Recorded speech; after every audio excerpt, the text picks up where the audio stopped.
Hello everyone. So good morning to all of you.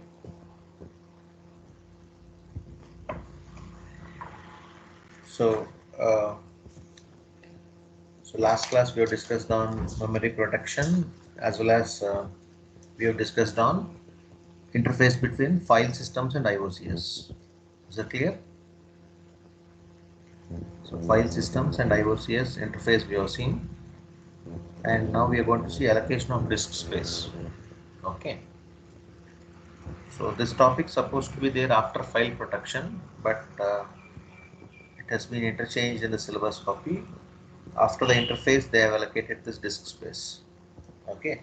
So for this topic, you need to refer uh, 13.7, topic of 13.7. Okay, which page number 498. So let us see what is this disk space allocation and what is that. Right? Shall we begin?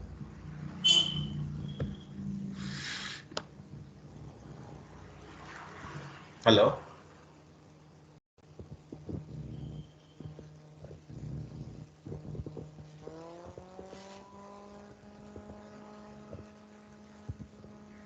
Okay, so let us start this topic. So we all know that the memory what we have will be of two types. One is contiguous memory, the other one is non-contiguous memory. So defaultly before they're going to use contiguous memory. Okay, so let us take one example of memory.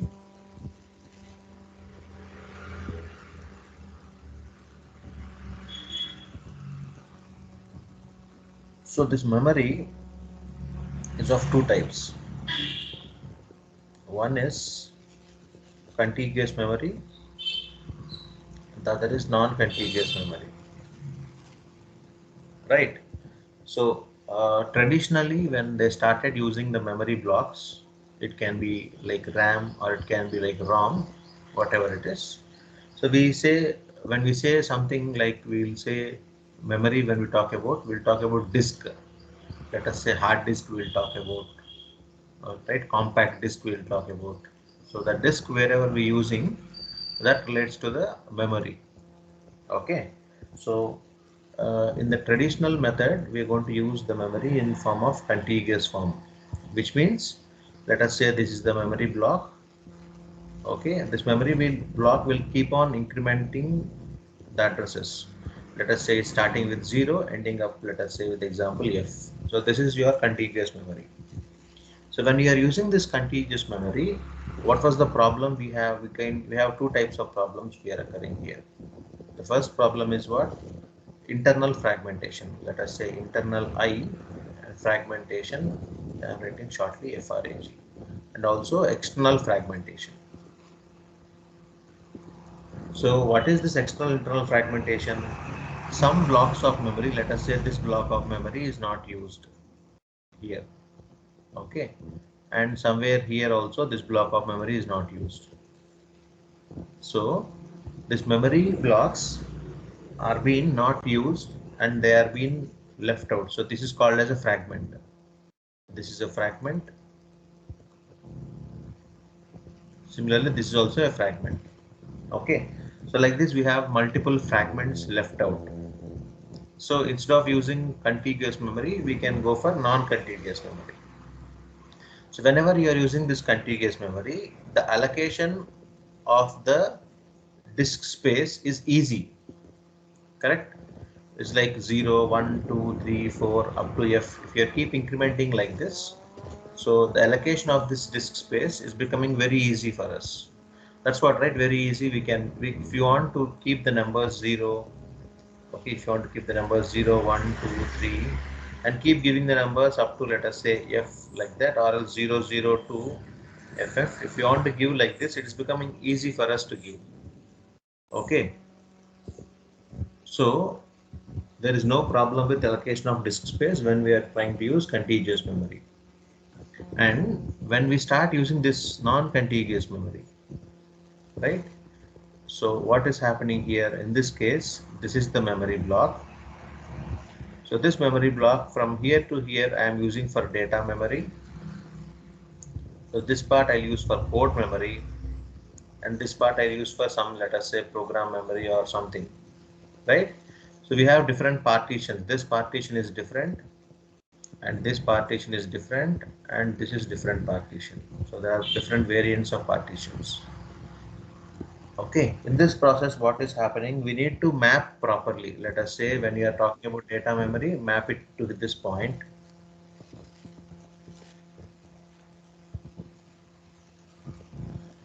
And when we are mapping to this one, we need to map it at different location. We need to point out all these three at different variants, different potentials. We need to map it.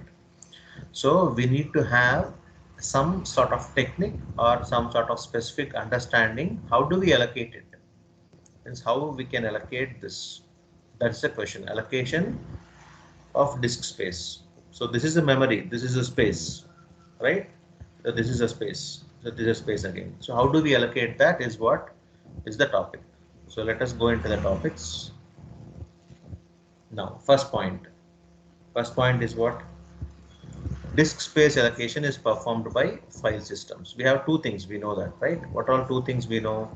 We have file systems, okay? We have file systems, we have, and also we have IO systems. We call it as IOCS, input output control systems. Out of these two, IOCS cannot able to allocate the disk space. So who is going to allocate the disk space out of these two? File system is going to allocate the disk space, whereas IOCS cannot able to allocate the disk space. That's the first point. So disk space allocation is performed by file system, not by the IOCS. So, and before, in traditional method, we are going to use something called as contiguous memory allocation. In this model, what problem we have? We have a problem with fragmentation. What kind of fragmentation we have a problem? It can be an internal fragmentation or it can be external fragmentation. So due to this problem of fragmentation in contiguous memory, we have moved on to the non-contiguous memory. So nowadays any memory what you take in real world, all of them are using non-contiguous memory. So to make it simple to you, non-contiguous means non-continuous. Before we are doing continuously, now we are doing non-continuously. Okay, so that we can avoid the fragmentation. Is that clear? So like this, we are going to use the memory for non-contiguous memory allocation. So before we are using this one, now we have moved to non-contiguous memory. And when we are using this contiguous memory, there is no problem with disk allocation. Now when you are trying to use this non-contiguous memory, we need to have address some issues or challenges. What were the issues and challenges we need to address? What is the problem in allocating disk space? So let us see what all the issues we have in it, right? So issues are what? Issues are how do we manage the disk space? How do you manage the disk space? Let us say I'll give a simple example to you. You have an A4 sheet with you. You have an A4 sheet with you. Now I am telling wherever you want you write it here, whatever you want you write it here. You are able to manage this. This is your A4 sheet, for example. Physically, let us try to understand. Now, first one is contiguous form you are trying to do, and second one you are trying to do non-contiguous form. Same A4 sheet what you have. Let us take this A4 sheet is your uh, memory. So let us say this and this, both of them are memory. Okay, you assume you have a complete white sheet with you. Now in contiguous form, whatever you are trying to write, you are trying to write in this order. Okay, you keep filling it in order, sequential order, you keep filling it. So allocation of space is not a problem. Okay, now in this case, let us say you are trying to write a lab program. So what you did, you divided this page to half. So here you're going to write the program. Here you're going to write the program. Here you're going to write the algorithm, or let us say comments you're going to write. And down here in this page, before execution and after execution, you need to write. Okay, let us draw it once again. So this is your complete memory. Okay, so how do we divide it? I can give this much for program and this much for comments. and this much for execution part, this for execution part, this is a program, and this is comments. Like this I can do, I cannot do. This is a wrong method, correct? So instead of this, what we can do, we can have the partition extending this partition. Okay, what we can do here, so we can extend this, and let us say, so up to here I can do for output, and this much I can give for program. This will be optimistic. Or one more method is what, one more way what we can do, we can also do in this manner. What we can do is we can allocate in this manner. So comment, I don't want too much of space. Program I'll give more space. Comment I'll give, and I'll give for execution. This is a program part, the comment part, and the execution part.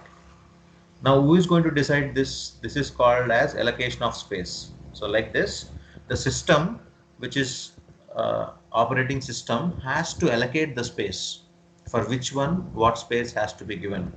Let us say this is a program memory, this is a code memory, and this is a data memory. For which one how much space to be given, from where to where it has to be given, all that has to be done by what? By operating system. So while doing this process, we have some issues. How to manage the free disk space? Okay, I'll say one command to you. Let us say I have told you, every one of you take A4 sheet and divide into 3 partitions. What are the probabilities that you will divide into 3 partitions? You will have taken A4 sheet, and I told you make it to equal 3 partitions. So what people will do, 1 partition, 2 partition, 1, 2, 3. This is one probability.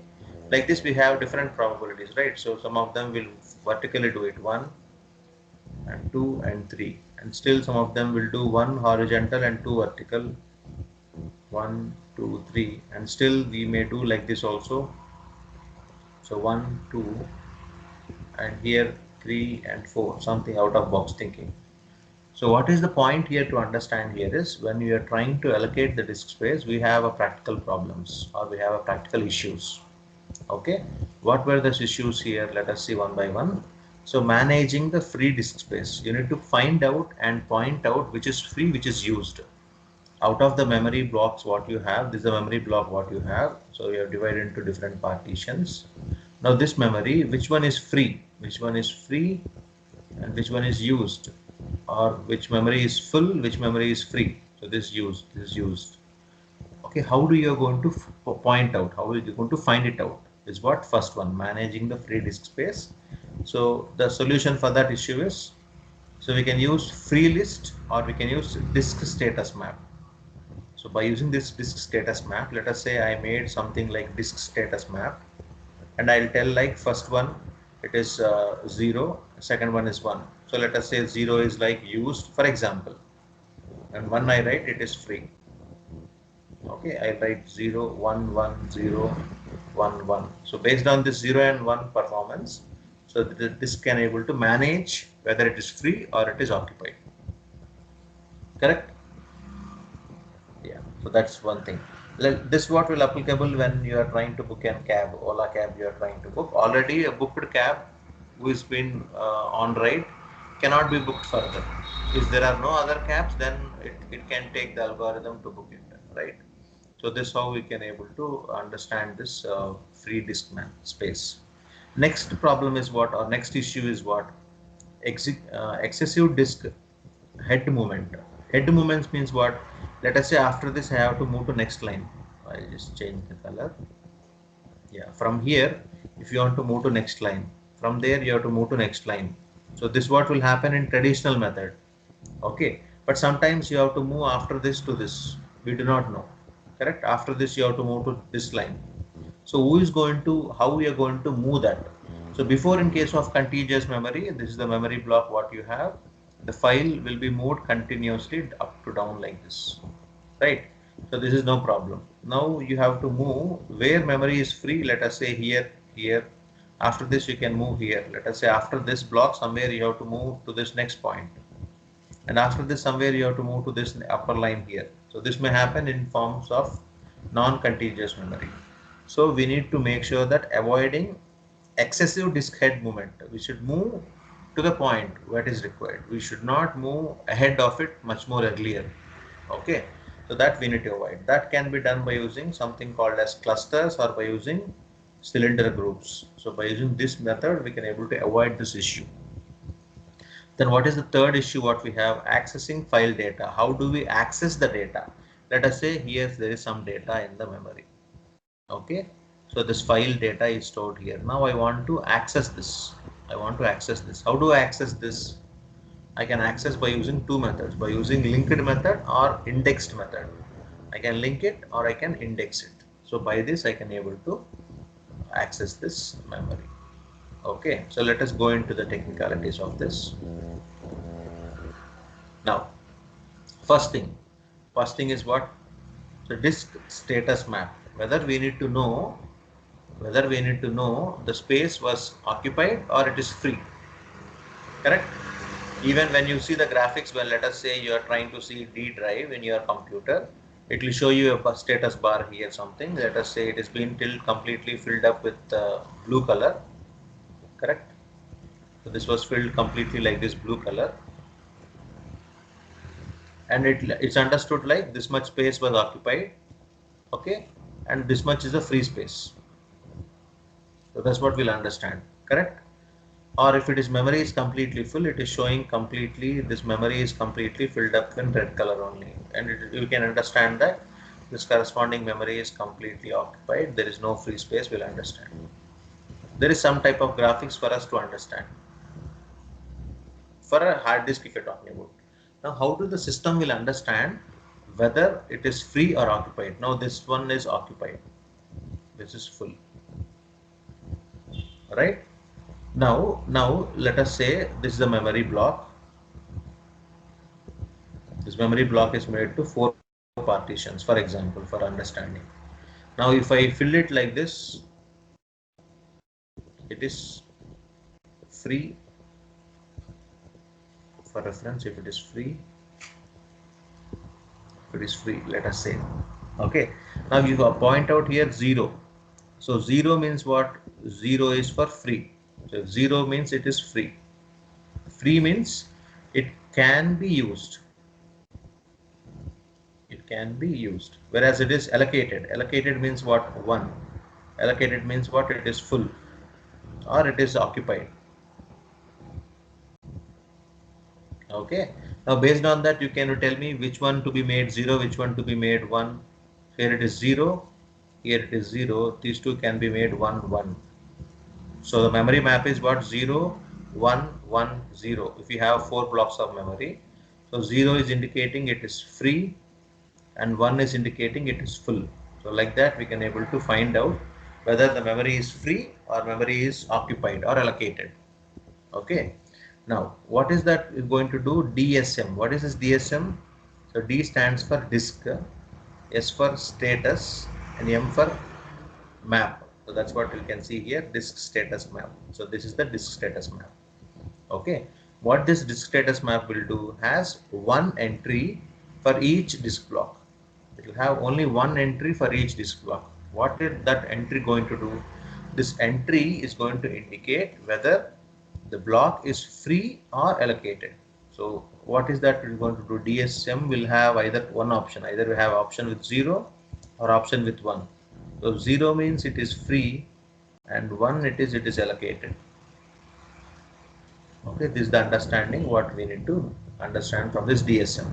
So DSM have one entry of the block which will say that whether the corresponding memory is blocked or it is allocated.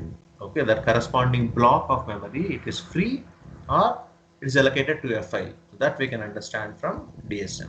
Second thing what we can understand, this information can be maintained in a single bit. In a single bit. Single bit means what? Either 0 or 1. It's a single bit. Okay. This other name of this DSM is also called as what? Bitmap. Other name of this is called as what? Bitmap. DSM is also called as what? Bitmap. So now what DSM is going to do? DSM is consulted every time a new disk block has to be allocated to a file. So what is this point? This DSM is consumed every time, which means whenever I am using this memory here, now later next new block has to be allocated, which means let us say like this, we can have how many blocks we can have. Let us say this is of 32-bit for reference. Okay, 32-bit means we can allocate up to 32 bits of memory. Once it is done, it is filled, one more block has to be allocated. If it is filled, okay, like this, depending on the requirement, this DSM, disk map, disk status map has to be created. Okay, so is that clear? Any doubts in this slide? You're clear? Anyone have any queries in this? Okay, so next. So as I told you right here, there are two things here. One is through by linked or through by indexed. So we see this one here, the issue of managing free space can be addressed by disk status map. So that is done. There is no problem. So DSM we used, and this issue has been addressed. This issue is addressed by this. And this corresponding issue of accessing the data is addressed by using either linked or indexed method. So let us see these two, what is linked and what is by indexed. Okay, so let us see linked allocation. So see this one, the name itself says linked. So if you see the diagram, it looks tricky, but it's very simple diagram. So what they made here is very simple. Let us say this one block, this is the block what we have, right? This is block number 1. So it will have two partitions. So one partition we call it as data, and other partition we call it as metadata. Okay, data means whatever information you have, the info we have, that will be maintained. Okay, if the information cannot be fit in this byte, so where the next information is located, this is the link. The link is maintained in this metadata. Okay, so what I'll do here is very simple. We have a page here, right? This is complete page. At last of this page, what I'll do, page 4 I'll write. So this page 4 is like a metadata.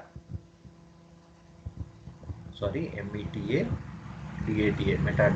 The information what you have here, page 4, let us say OS, I'll write, and I'll write ECE. Right? What all information I want, I am putting up here. That's called metadata. And this information, whatever you are storing here, right? So this information is your data information. Similarly, in this block, you see this one here. In this block, you see this one here. We have a data and metadata. You see this block here. So this one, let us say I'll show you here. Here. So see this one, data. So this complete space is in blue color, right? So this is your data. Okay, and next to that block we have something. Next to that block we have something here, right? So this is your metadata. You're understanding? So one is data, the other one is metadata. As I told you earlier, so this is the block here for you. Okay, so this is your metadata, and this block is your data. Okay, what metadata will do? Let us say this is the block number 4. After block number 4, where it has to be linked, I'll clear it 1 second. If you see this one here, see this one here. Now after 1, this has been linked to this 6.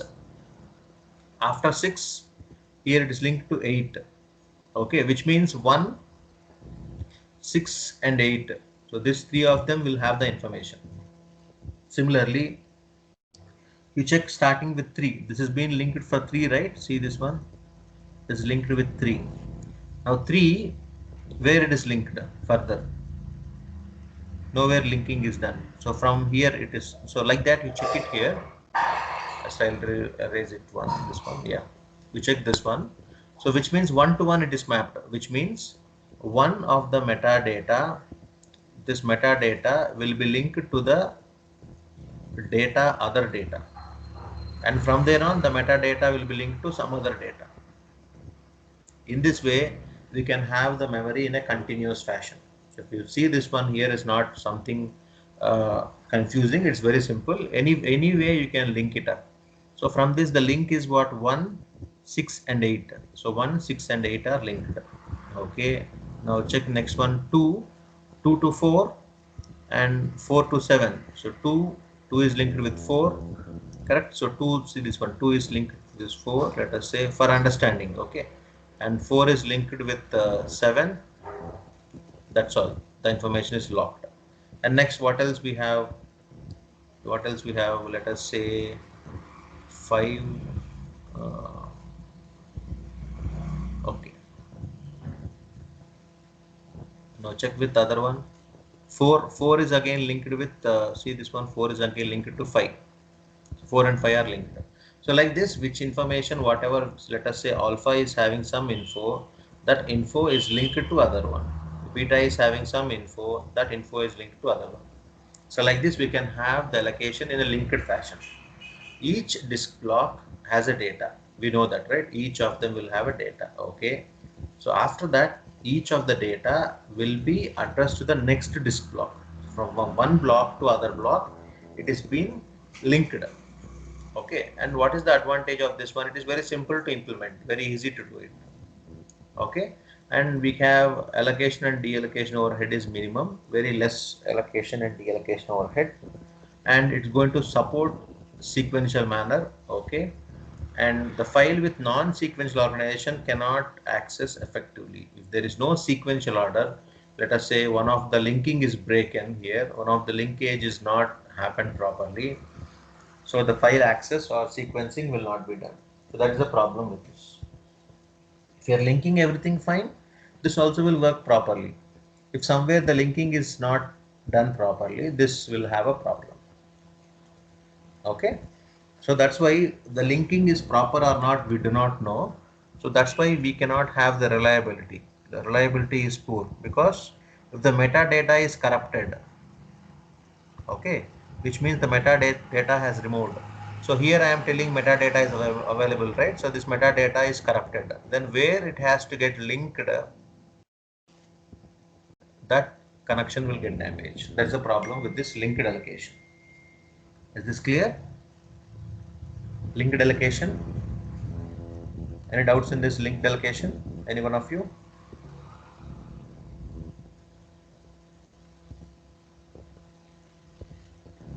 Okay. So further, you see linked allocation. So how they have slightly modified that linked allocation. What they have did, instead of having metadata, because the problem of this one is what?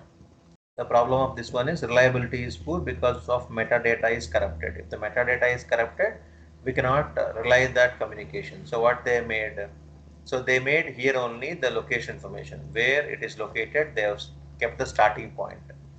Okay, here also they kept the starting point. You see alpha file. Let us say I'll use two colors here for reference. I'll erase this. So let us use red color for alpha. This is for alpha. Okay. Now you see red color 3. So here it is starting with. After that, it has been linked to the above block, which means this corresponding alpha file is going to have address 3 followed by address 2, which means it will point out to this 3. Okay, before how it is done, 3 it is there, after that 3 it is going to 2, right? So that's the mapping it has been done. Now what they did, now they have not done the mapping here, but they have done the mapping here itself. This is called as file allocation table. So this was introduced in MS-DOS. We call it as FAT. So FAT file is created, right? Whenever you are trying to do anything, the FAT file is going to create it. What is that FAT file?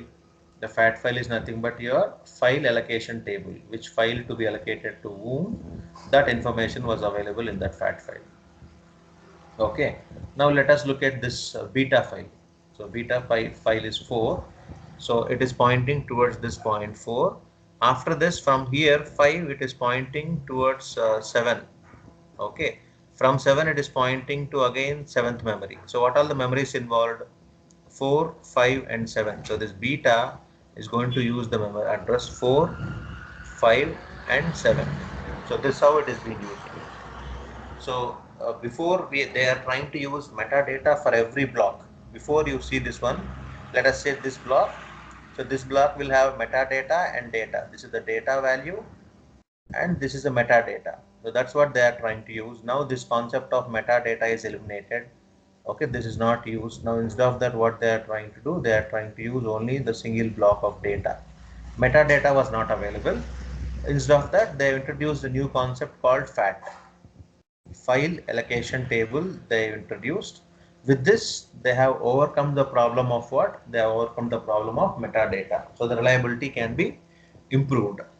So we know that MS-DOS, we know that DOS prompt, so DOS operating system. So it's been used a variant of linked allocation of this stores the metadata separately from the file data. So what these people have did, so before we have a metadata like this, we have metadata and data. Now they have removed this concept of metadata and they have made that separately. That is called as FAT. FAT means what? File allocation table. So this FAT has one element corresponding to every disk block in the disk. The FAT has one element corresponding to every disk block in the disk. See, this is the corresponding disk block, which will have one element corresponding to it. Okay. Now, so FAT has to be accessed to obtain the address of the next disk block. Once this address is done, so this is executed. Now from there on, it will find out where it has to go next. It will go there and it will execute. There you can see end is there, so it will stop there. Okay. So solution, FAT is held in memory during the file processing. So this file processing, whenever it is being done, the FAT also has to be active in participation. So this is something called as linked allocation only, but linked allocation through FAT. Before, linked allocation through metadata. Now linked allocation through FAT. Okay. And further what they have did here, let us see. So there are some problems in linking. Okay. So you see this one again here, we can able to find out if you see this one clearly. So this one is not there. So see this one is free. Whichever is free is given in this box. And again, eighth one is free. So these two are free, they are given here. Okay. Rest all are occupied. Whichever is in white color space are occupied. See two is end. Something is there inside this. It is occupied. And three is having two. Two is having end occupied, right? 4 is having 5 inside that. And 5 is having 7. 6 is free. This is free. Okay. What about 7? 7 is having end. Okay. So only blocks which are free 1, 6 and 8. Okay. Still they felt like if you use this 3, 4 and all inside this, again we are able to find problem when you have too much of data. This linked allocation, this FAT file will work fine for small amount of data. Let us say this file size is small, it's okay. If it is medium file size, somewhat it can able to manage, okay, somewhat. If it is large file or if it is huge file, right, then it is not okay to use this. What is the problem in this? Because too much of mapping has to be done, the FAT file will be larger than the data sometimes. Okay. So that's the problem. If the process is larger than the system, what we have to, let us say you have to take one A4 sheet from here and you have to put the A4 sheet to some other place. Okay. So this is the process. If this process is tougher than taking this paper from one to one, then the system is not effective. Correct.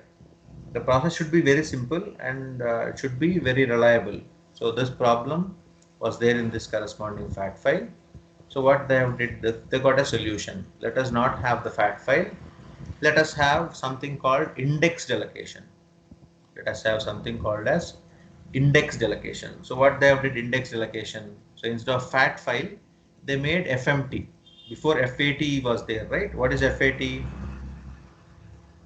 File allocation table was there. Allocation table they have removed.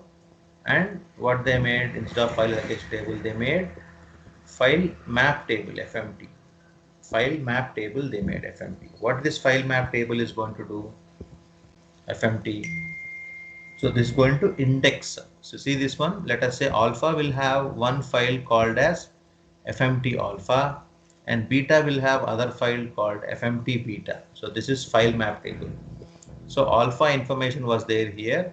So each and every block, okay, let us start from this memory block. After this memory block is completed, you have to go to next memory block. Next memory block, this was the free space, use this one. First you use this, second you use this. Like this it will keep going. Okay, what about beta file?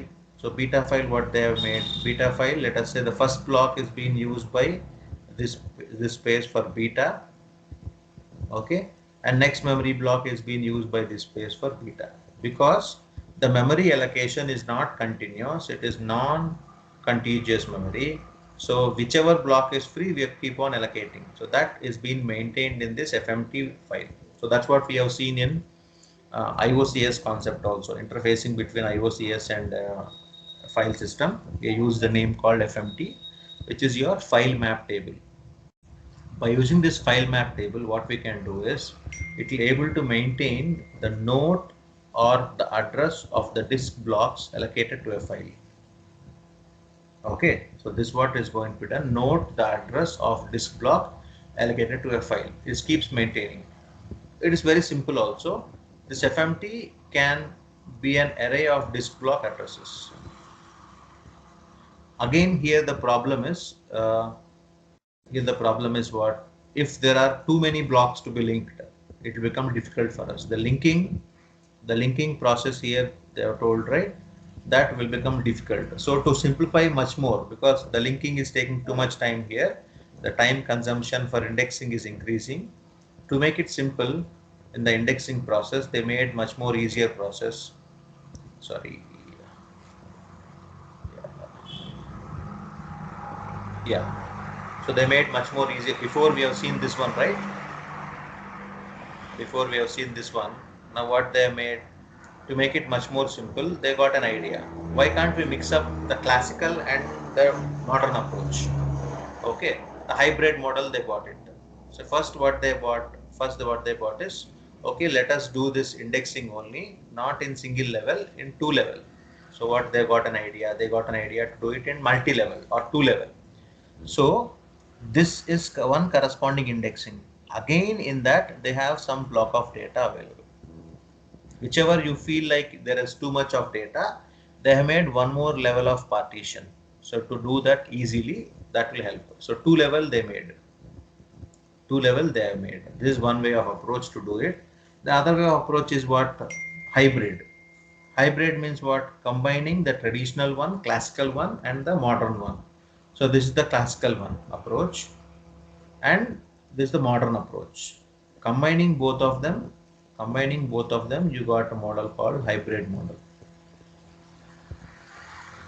Okay, and here this first level 1, and they are using level 2. Level 1 and level 2 they have made in this approach. It's a two-level approach. This one is a hybrid approach. I think you understood this concept, indexing concept in two-level and multi-level, or two-level and hybrid level.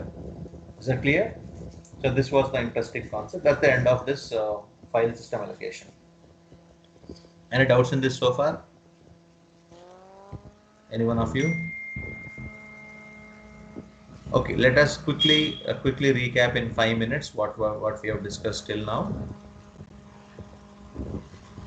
So quickly we'll recap this and we'll wrap around. Yeah, check it out here. Allocation of disk space. What we understood. Before we have contiguous memory, now we are using non-contiguous memory. So we need to know how to allocate the memory. And the issues what we have in allocation memory as managing free disk space, avoiding the disk head movement, and accessing file data.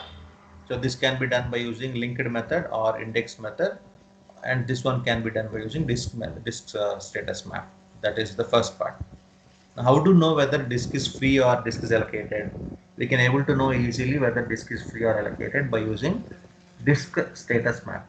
What this is going to do, if the disk is occupied by 0, it is free. If the map is occupied by 1, it is allocated.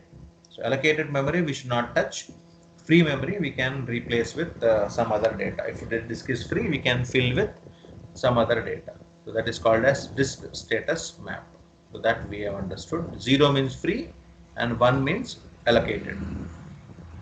Now, there are two types of approach, right? We have seen linked and allocated. So this is linked. We are linking that file to the one file, and from there on, the metadata will connect to next file, and for that file, metadata will connect to next file. So in that way, the linking is being done initially, traditionally. So because of this, metadata file is getting corrupted, the linkage is getting damaged. So this linked approach is a failure model if metadata is corrupted. If until unless metadata is not corrupted, this model is okay, right? Later what they did, instead of metadata, they have created a separate file of metadata with an extension name of file allocation table. We call it as shortly FAT. So this file allocation table will have all the information, whatever we have, and which one to be mapped to which one, and all the information. So this will work for smaller data, but it will not work for a larger data. If you have a larger data, then what to do? Then move from FAT to FMT. So this is the modern approach what everyone is using, FMT. File map table. What file map table will do? If the file is alpha, it will have the file map table. If file is beta, beta will have like this. If you have something gamma, we have something here gamma. Okay, then one more table for this will be created. Let us say that is FMT gamma. Okay, so like this, each and every file what we have will have an FMT file. So this FMT file will maintain where the link is located, from where to where you have to move on based on the free space. Okay, so that's how this FMT is going to work. Now what they made here, FMT, like too many files are there.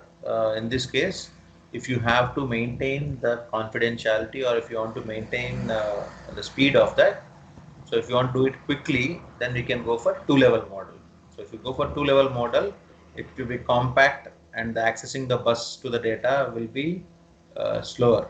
So this may be sometimes compact, but it is a bit slow because we have a two-level accessing, because the data has to pass on from here to here and here to here. Okay, so hybrid model we can go, where sometimes there is no problem with the data. We can go with this kind of approach like this.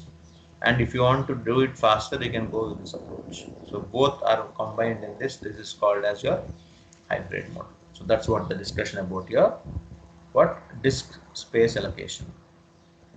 Okay, so that's what you have seen here, right? This one. So this is your FMT. This one, file map table. Okay, so this also we have seen IOCS. And yeah, so this is what we have to see. Last topic was left out, which is implementing file access. So let us see the next topic in the next class, so which is implementing file access. So this was the last topic left out. So this we're going to continue in your next class. So by next class we're going to complete this fourth module. Okay, so probably on Thursday we'll complete this, and Friday onwards we'll begin the fifth module. Okay, so anyone have any doubts or anything, you please let me know. As I told you already, if you see the teams, I'm going to wind it up for module 1 and module 2 assignments. So I'll do that right now. That's it from my side for today. So first, anyone have any doubts, you please let me know. Keep asking me the doubts. Anyone have any doubts and clarifications, you're welcome.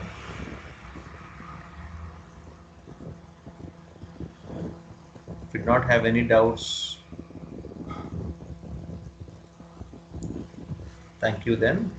If you are clear with all the concepts, then fine. Please go through this module 4 and start reading. Okay.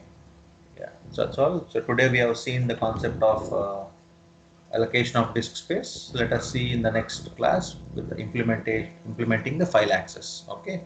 So thank you all.